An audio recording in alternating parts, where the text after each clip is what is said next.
नमस्कार साथियों, मेरी आवाज़ आप लोगों तक आ रही होगी।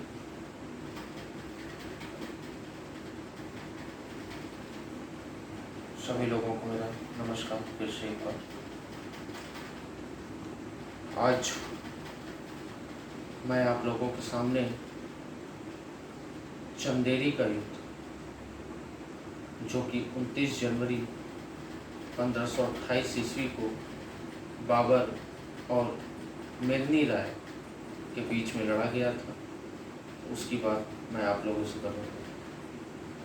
उससे पहले मैं ये बताना चाहता हूँ कि अगर आप लोगों ने इससे पहले वाली मेरी वीडियो, जिसमें मैंने पानीपत का प्रथम युद्ध और खानवा का युद्ध, ये सारी चीज़ें पढ़ाई हैं, उससे पहले भी मेरी 1-2 वीडियोज़ थी। अगर आप लोगों ने उसको नहीं देखा है तो देख लें, तभी आप लोगों की ये वीडियो बहुत अच्छे से समझ में आएगी। चलिए हम चंदेरी के युद्ध के बारे में कुछ जानें कि चंदेरी का युद्ध क्या था, किन किन लोगों के बीच में लड़ा गया था, चंदेरी का युद्ध इतना महत्वपूर्ण बाबर के लिए क्यों माना जाता है। चलिए शुरू करते हैं। 29 जनवरी 1528 ईस्वी को 29 जनवरी 1528 ईस्वी को चंदेरी का युद्ध बाबर और मिरनी राय के बीच में लड़ा गया था। इससे पहले बाबर ने पानीपत का प्रथम युद्ध, जो कि बाबर और इब्राहिम लोदी के मध्य लड़ा गया था, उसमें भी बाबर विजयी हुआ था। उसके बाद बाबर ने खानवा का युद्ध, जो कि बाबर और राणा सांगा के बीच में लड़ा गया था, वो भी बाबर के खेमे में गया था। बाबर उस युद्ध में भी विजयी हुआ था। इन दोनों युद्धों में बाबर को जीत हासिल हुई। उसके बाद भी बाबर के सामने कौन सी ऐसी समस्या थी कि उसको आगे चंदेरी का युद्ध लड़ना पड़ा। ये एक बहुत ही महत्वपूर्ण विषय है। राणा सांगा, आप जानते हैं कि राणा सांगा राजपूतों का राजा था, मेवाड़ का शासक था। अब जिस युद्ध की हम बात कर रहे हैं, चंदेरी का युद्ध, वो भी बाबर के द्वारा राजपूत शासक मिरनी राय के साथ लड़ा गया। कहीं ना कहीं अगर हम एक चीज़ नोट करें तो ध्यान देने वाली बात है कि जो खानवा का युद्ध हुआ था, उसमें राजपूत शक्ति को बाबर ने पूरी तरीके से नष्ट नहीं किया था। वो बाबर के लिए बराबर समस्या उत्पन्न कर रहे थे। यही एक वजह थी कि बाबर को पानीपत का युद्ध, जिसमें उसने अफगान को तो हराया ही, फिर जब उसने खानवा का युद्ध लड़ा तो खानवा के युद्ध में उसने जब राजपूतों को परास्त किया तो वो पूरी तरीके से परास्त नहीं कर पाया था। इन्हीं कारणों से चंदेरी का युद्ध उसे लड़ना पड़ा और इस युद्ध में उसका राजपूत शासक मिरनी राय के साथ संघर्ष हुआ। खानवा के युद्ध के बाद बाबर का ध्यान चंदेरी की तरफ गया। चंदेरी की तरफ उसका जो ध्यान गया, अगर हम ये बात करें कि उसका ध्यान चंदेरी की ही तरफ क्यों गया, तो चंदेरी की तरफ उसका ध्यान जाने का जो सबसे बड़ा कारण था, वो था सामरिक दृष्टिकोण। अगर हम दूसरे शब्दों में बात करें तो हम ये कह सकते हैं कि युद्ध के नज़रिए से चंदेरी बाबर को ऐसा लगा कि अगर चंदेरी पे बाबर का अधिकार हो जाता है तो बाबर अगर भविष्य में दक्षिण भारत की ओर भी अपनी शक्ति का विस्तार करना चाहेगा तो वह आसानी से कर सकता है। तो जो सबसे बड़ा कारण था वो था सामरिक दृष्टिकोण।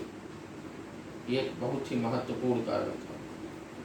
चंदेरी के युद्ध की बात अगर हम करें तो थोड़ा सा आप लोग बोर्ड पे ध्यान देंगे। जो बात मैं आप लोगों को बताने जा रहा हूँ, सामरिक दृष्टिकोण तो था ही था। सामरिक दृष्टिकोण के अलावा भी कुछ बातें थी। वो बातें क्या थी? तो उसमें अगर हम बात करें तो जो मालवा और बुंदेलखंड था, इसकी जो सीमा थी वहाँ चंदेरी लगता था। तो अगर यूँ कहें, अगर हम दूसरे शब्दों में कहें तो मालवा और बुंदेलखंड की सीमा पे चंदेरी था। तो ये बहुत ही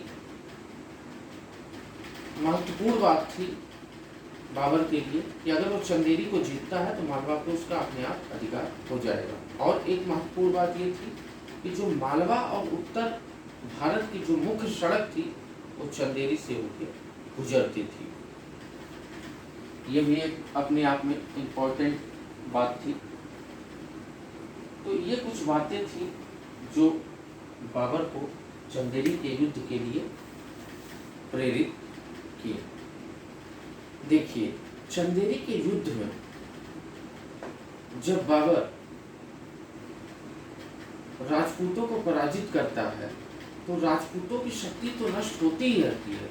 इसके अलावा बाबर आसानी से मालवा पे अधिकार कर सकता है।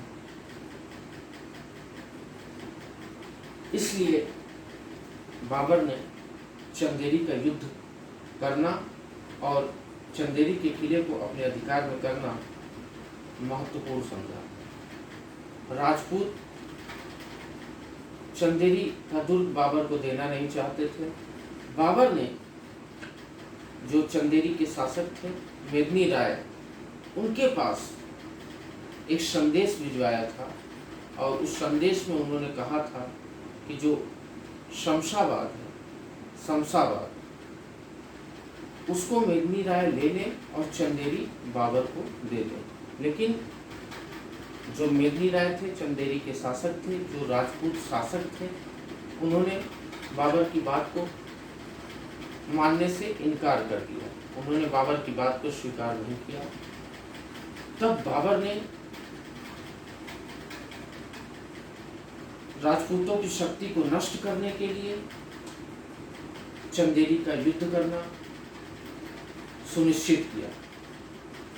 उन्होंने चंदेरी के किले को चारों तरफ से घेर लिया। बाबर की इतनी विशाल सेना को देख के राजपूत पूरी तरीके से भयभीत हो गए और बाबर प्रारंभ से ही सैनिक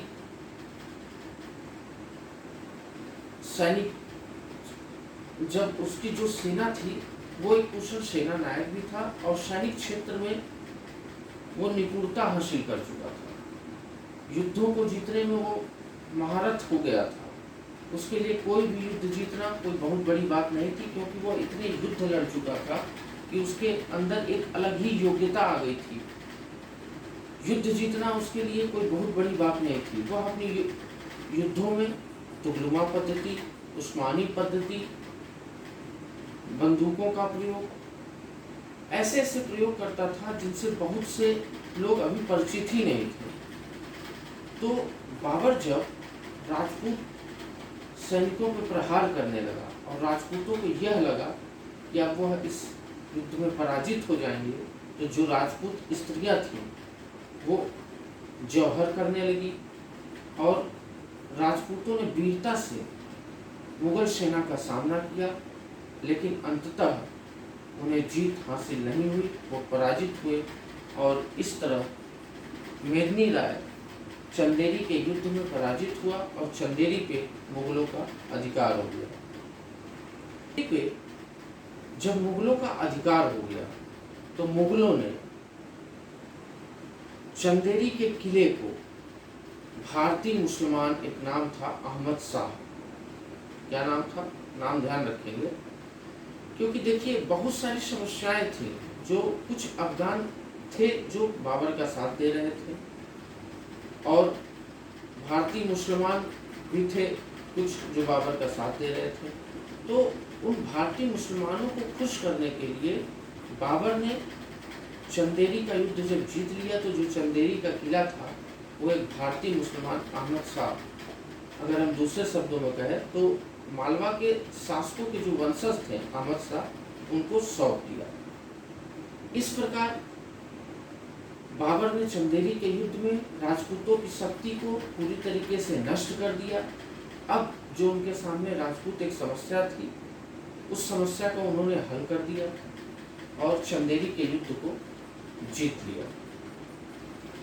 चंदेरी का युद्ध जब उन्होंने 29 जनवरी 1528 ईस्वी को जीत लिया, तो उसके बाद देखिए, एक बात मैं आप लोगों को बताना भूल गया कि जब राजपूतों को ये लगा कि वो युद्ध में अब हार जाएंगे और राजपूत स्त्रियां जो होती हैं जौहर करने लगी, तो उस समय जो मेदिनी राय की 2 पुत्रियां थीं, उसको बाबर ने जौहर करने से बचा लिया। और मेदिनी राय की दोनों पुत्रियां जो थीं, उसमें से बाबर ने एक को हुमायूं को और एक को कामरान को प्रदान कर दिया। उन्होंने अपने दोनों पुत्रों को मेदिनी राय की दोनों पुत्रियों को सौंप दिया। इस प्रकार अगर हम देखें तो चंदेरी के युद्ध का जो परिणाम निकल के आया, उसमें बाबर विजयी हो चुका है और राजपूत शक्ति पूरी तरीके से नष्ट हो चुकी है। एक बात और सोचने वाली है कि जब मेवाड़ का राजा राणा सांगा बाबर को पराजित नहीं कर सका, तो मेदिनी राय के लिए यह संभव नहीं था कि वो बाबर को पराजित कर सके। खानवा के युद्ध में, खानवा का युद्ध जो बाबर और राणा सांगा के मध्य लड़ा गया था, तो उसमें ये जो मेदिनी राय है वो राणा सांगा की तरफ से बाबर के खिलाफ युद्ध लड़ा था। तो इस प्रकार से बाबर ने राजपूतों की भी शक्ति को समाप्त कर दिया और अब उसके सामने सिर्फ और सिर्फ एक समस्या बची थी, वह थी अफगान। अभी भी कुछ अफगान ऐसे थे जो बाबर की सत्ता को स्वीकार नहीं कर रहे थे और बाबर का विरोध कर रहे थे। वो बाबर को भारत से भगा देना चाहते थे। तो ये भी एक बहुत बड़ी चुनौती थी। इसीलिए चंदेरी के युद्ध के बाद बाबर को एक युद्ध और लड़ना पड़ा, जिसका नाम है घाघरा का युद्ध। घाघरा का युद्ध 5 मई 1529 ईस्वी को बाबर और अफगानों के मध्य लड़ा गया। अब हम बात करेंगे घाघरा के युद्ध के बारे में। बोर्ड पर देखेंगे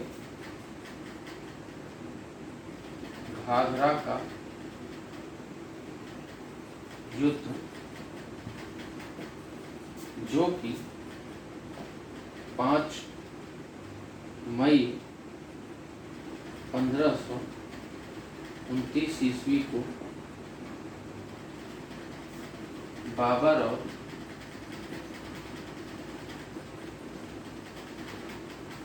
अफगानों के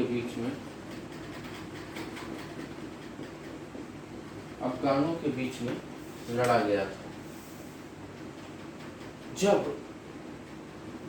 बाबर पानीपत के प्रथम युद्ध में अफगानों से जब बाबर का युद्ध हुआ था और अफगान इसमें पराजित हुए थे, तो उसके बाद भी अफगानों की जो शक्ति थी वो पूरी तरीके से नष्ट नहीं हुई थी। अभी भी अफगान बाबर की सत्ता को स्वीकार नहीं कर रहे थे और उसकी सत्ता को लगातार चुनौती दे रहे थे। एक नाम है मसूद लोदी। यह वह व्यक्ति था, जब बाबर खानवा के युद्ध को जीत लिया था तो महमूद लोदी बिहार में जाके शरण लिया था और वह वहाँ बिहार गया तो कुछ अफगानों से मिला और वो वहाँ अफगानों और महमूद लोदी के बीच में बातें हुई। अफगानों ने उसका समर्थन किया, उसका सपोर्ट किया और उन्होंने कहा कि वह बाबर के विरुद्ध युद्ध करे, वह उनके साथ है। जब महमूद लोदी को ये शक्ति मिली तो उसके अंदर भी एक अलग उत्साह, जोश आया और उसने बाबर के खिलाफ विद्रोह कर दिया। वह चुनार के किले को घेर लिया। वह एक विशाल सेना लेके आया और चुनार के किले पे घेरा डाल दिया। लेकिन जैसे ही उसको यह बात पता चली कि बाबर वहां आ रहा है या बाबर का आगमन हो रहा है, तो वह अपनी सेना को लेके वहां से पीछे हट गया। अब देखिएगा, एक नाम है, बंगाल के शासक थे, बंगाल के शासक नुसरत शाह, ये बाबर का समकालीन था। यह भी अफगानों की मदद कर रहा था, यह भी अफगानों के समर्थन में था। जब और एक तरफ देखिए यह अफगानों का समर्थन कर रहा है और दूसरी तरफ इसका बाबर से भी अच्छा संबंध है। जब बाबर को यह बात पता चली कि बंगाल का शासक नुसरत शाह, जो नुसरत शाह है, वह अफगानों की मदद कर रहा है, तो बाबर ने बंगाल के शासक नुसरत शाह के लिए एक संदेश भेजा और अपने उस संदेश में उसने अफगानों की वह मदद न करे इस बात को कहा। लेकिन नुसरत शाह की तरफ से किसी भी प्रकार का कोई जवाब नहीं आया। जब उसकी तरफ से कोई जवाब नहीं आया तो बाबर ने सोचा और बाबर ने यह निश्चय किया कि वह अफगानों से युद्ध लड़ेगा और अफगानों की शक्ति को पूरी तरीके से नष्ट कर देगा। उसके साथ ही साथ वह बंगाल के शासक नुसरत शाह के खिलाफ भी युद्ध करेगा। अगर दूसरे शब्दों में हम कहें तो एक तरफ अफगान और उसके साथ दे रहा था बंगाल का शासक जो था। बाबर ने दोनों के विरुद्ध युद्ध करने की नीति बनाई, अपनी सेना को तैयार किया और जब वह अपनी विशाल सेना लेके युद्ध करने के लिए आगे बढ़ा तो वह गंगा नदी को पार किया और घाघरा के तट पे 5 मई 1529 ईस्वी को उसने अफगानों की सेना को पराजित कर दिया और वह घाघरा के युद्ध को भी जीत लिया। जब हम घाघरा के युद्ध के परिणाम की बात करेंगे तो अब आपके सामने स्पष्ट हो जाता है कि इस युद्ध में भी बाबर को जीत हासिल हुई।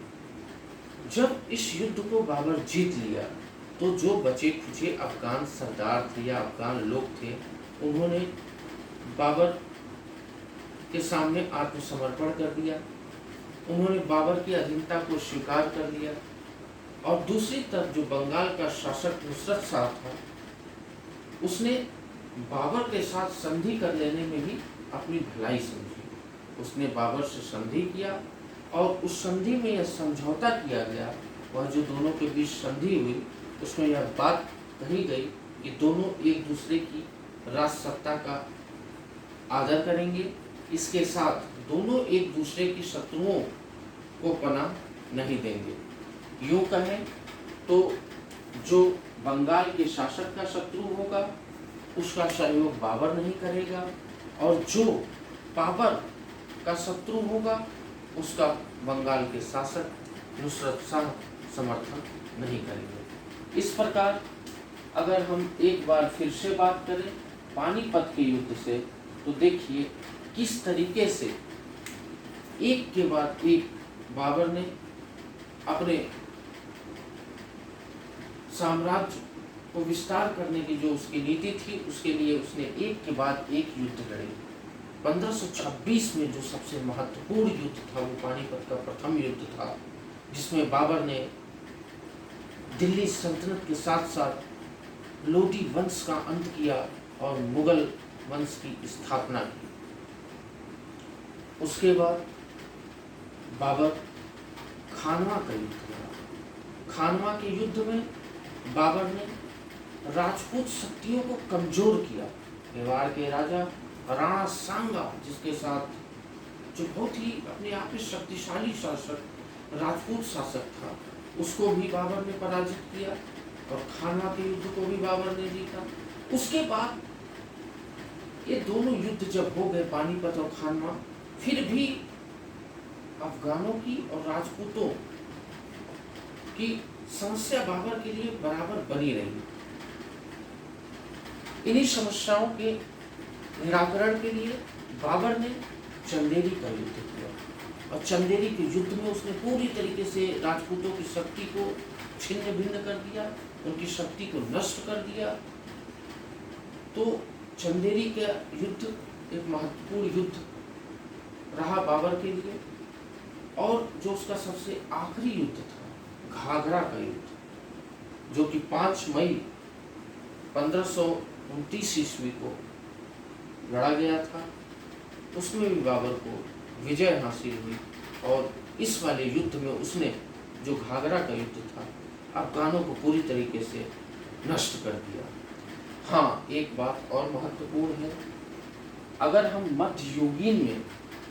मध्ययुगीन के समय की बात करें तो घाघरा का जो युद्ध था वह एकमात्र ऐसा युद्ध था जो जल और थल दोनों पे लड़ा गया था। तो साथियों, मैं आप लोगों को बाबर के द्वारा लड़े गए सारे महत्वपूर्ण युद्धों के बारे में बता दिया मैंने। अब जो मैं अपने नेक्स्ट वीडियो में आप लोगों को बताऊंगा वो बाबर के जीवन के अंतिम दिनों के बारे में बताऊंगा। और उस अंतिम दिनों में जो बाबर के जीवन के अंतिम दिन थे वो कैसे थे, उनके विषय में बात करूंगा। और जब बाबर की मृत्यु हो जाती है और उसका ज्येष्ठ पुत्र हुमायूं जब गद्दी पर बैठता है, तो ये सारी बातें मैं आपको अपने नेक्स्ट वीडियो में आपसे करूंगा। हाँ, अगर आप लोगों ने मेरे वीडियो को सब्सक्राइब नहीं किया है तो सब्सक्राइब जरूर कर लें, लाइक भी करें, शेयर भी करें, बेल आइकन का बटन भी दबाएं ताकि आप लोगों को मेरी सारी वीडियोस मिल सके। हाँ, आप लोग मेरी किसी भी वीडियोस को छोड़िए मत, सारी वीडियोस को पूरी देखिए, क्योंकि हर वीडियोस परीक्षा के दृष्टिकोण से बहुत ही महत्वपूर्ण है। यही बात मैं आप लोगों को बताना चाह रहा था। चलिए, हम लोग अपने नेक्स्ट वीडियो में मिलेंगे। बाबर का किस तरीके से अंत होगा उसमें, और हुमायूं गद्दी पे आसीन होगा या हुमायूं गद्दी पे बैठेगा। नमस्कार साथियों।